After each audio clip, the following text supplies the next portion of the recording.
महिला जो कि अपनी खुशियों के लिए, अपने ऐशो आराम के लिए जब वो गलत रास्ता चुनती है, तो उसके ऐशो आराम के लिए जो उसने गलत रास्ता चुना है, उसमें वो खुद की ही जिंदगी नहीं बल्कि उसमें कई जिंदगियां बर्बाद होती हैं और कई जिंदगियां सलाखों के पीछे पहुंच जाती हैं। आज की जो कहानी है हमारी, वो भी कुछ ऐसी ही है। नमस्कार, सत श्री अकाल, आदाब। मैं रागनी आप सभी का स्वागत करती हूँ। जो भी भाई बहन हमारे चैनल पर नए आए हैं, उनसे रिक्वेस्ट है कि चैनल को सब्सक्राइब कर लें और वीडियो अगर अच्छी लगे तो लाइक जरूर कर दें। तो चलिए बढ़ते हैं हम अपनी घटना की तरफ कि क्या है ये हमारी आज की पूरी घटना। दरअसल ये घटना निकल कर आई है उत्तर प्रदेश का एक जिला कानपुर, और उसी कानपुर के चकेरी थाने में करीबन दोपहर 12 बजे इसी 5 जनवरी को दो बुजुर्ग थाने पहुंचते हैं और थाना प्रभारी से कहते हैं कि सर, हमें आपसे कुछ कहना है, लेकिन उससे पहले हमारा आपसे ये निवेदन है कि हमारे नाम को गोपनीय रखा जाए। थाना प्रभारी सोच विचार करते हैं और उसके बाद उनसे कहते हैं कि आप बेफिक्र होकर जो जानकारी आप देना चाहते हैं तो वो दे सकते हैं, आपका नाम गोपनीय रखा जाएगा। तभी उनमें से एक व्यक्ति बोलता है कि सर, मैं श्यामनगर का रहने वाला हूँ और मेरे घर के बगल में एक और घर है। उस घर में हमें लगता है कि कुछ जैसे कि देह व्यापार जैसे धंधे को चलाया जा रहा है। थाना प्रभारी ने कहा, आपको ये कैसे लगा कि वहां पर ऐसा कुछ हो रहा है?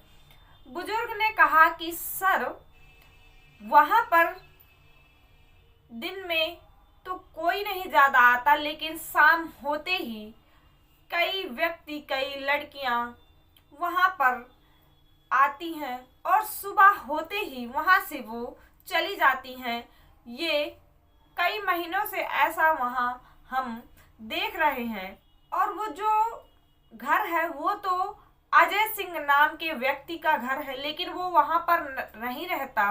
वहां पर एक पूजा नाम की महिला और राघवेंद्र शुक्ला जो कि उस घर में रहते हैं, पति पत्नी, और शाम होते ही बाजार के जैसे वहां पर कई व्यक्ति आते हैं और उसे देखकर हमें यही महसूस होता है और हम ये जानकारी आपको देने आए हैं, क्योंकि हमारे मोहल्ले में ऐसा कुछ हो ये हमें बर्दाश्त नहीं है, क्योंकि हमारे भी बच्चे हैं, उन पर गलत असर पड़ता है।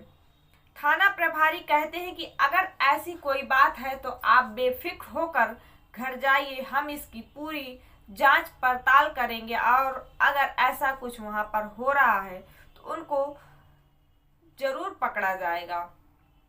वो व्यक्ति वहां से चले जाते हैं। उसके बाद जो थाना प्रभारी हैं उन्होंने एक खबरी को ये बताया कि तुम ये सारी खबर जो हमें पता चली है, क्या ये सही है? इसकी जानकारी हमें 2 घंटे के अंदर चाहिए।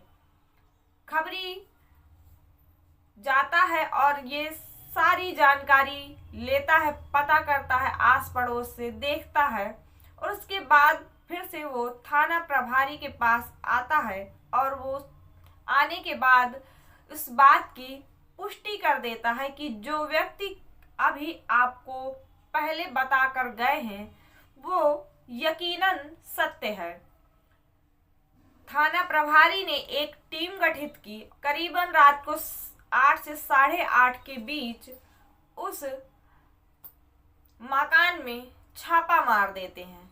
जब अंदर जाते हैं तो एक कमरे का दरवाजा खोलते ही वो पुलिस वाले शर्मसार हो जाते हैं, क्योंकि उस कमरे में एक महिला, एक पुरुष आपत्तिजनक हालत में थे। उनको पकड़ लिया जाता है।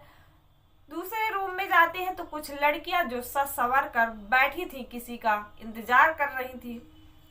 करीबन वहां से 6 लड़कियां, एक पुरुष और एक दूसरा पुरुष जो कि कस्टमर था, उन सबको पकड़कर थाने ले जाया जाता है। वहां सबसे पूछताछ होती है और जिसका नाम लिया गया था राघवेंद्र और पूजा, उनसे कड़ी पूछताछ होती है। कड़ी पूछताछ के बाद पूजा जो कि वो टूट जाती है और उनसे कहानी बयां करती है।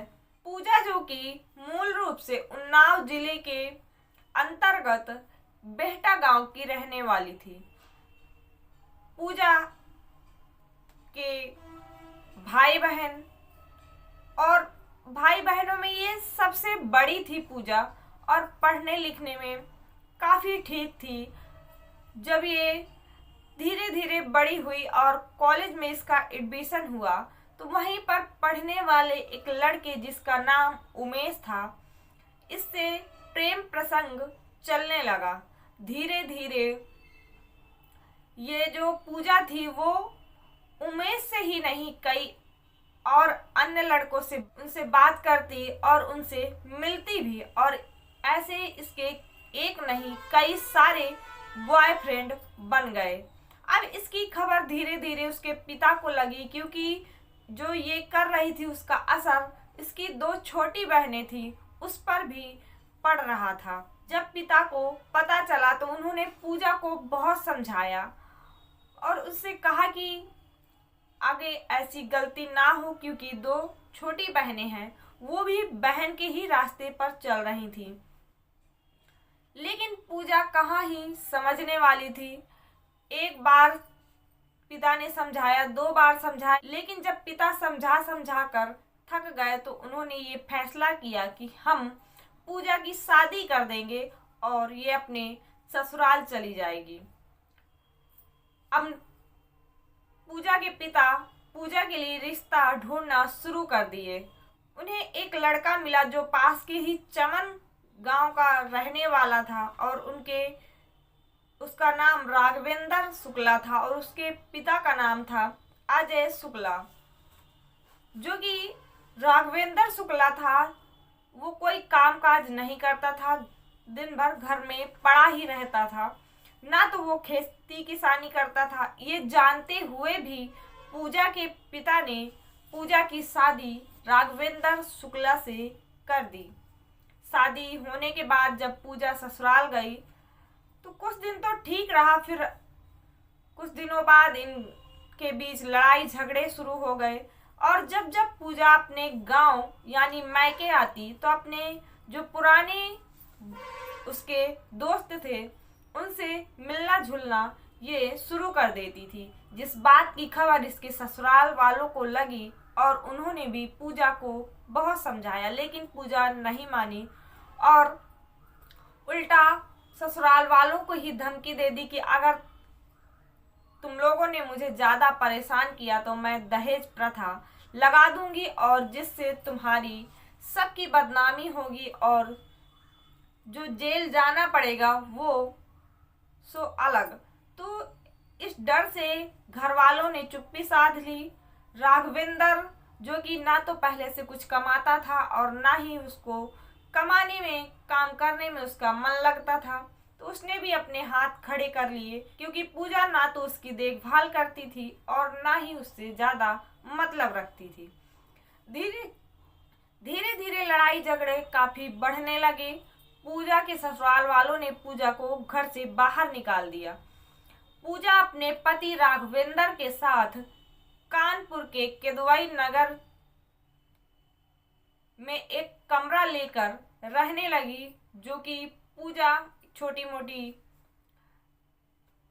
नौकरी करने लगी। जिसका पति था वो भी कहीं दुकानों में कहीं कहीं छोटा मोटा काम करने लगा, जिससे उनका घर चलने लगा। लेकिन पूजा की ख्वाहिशें जो कि बड़ी थीं, उसे कम समय में ज़्यादा पैसे कमाने थे और इसी तलाश में धीरे धीरे ये कॉल गर्ल से जुड़ गई।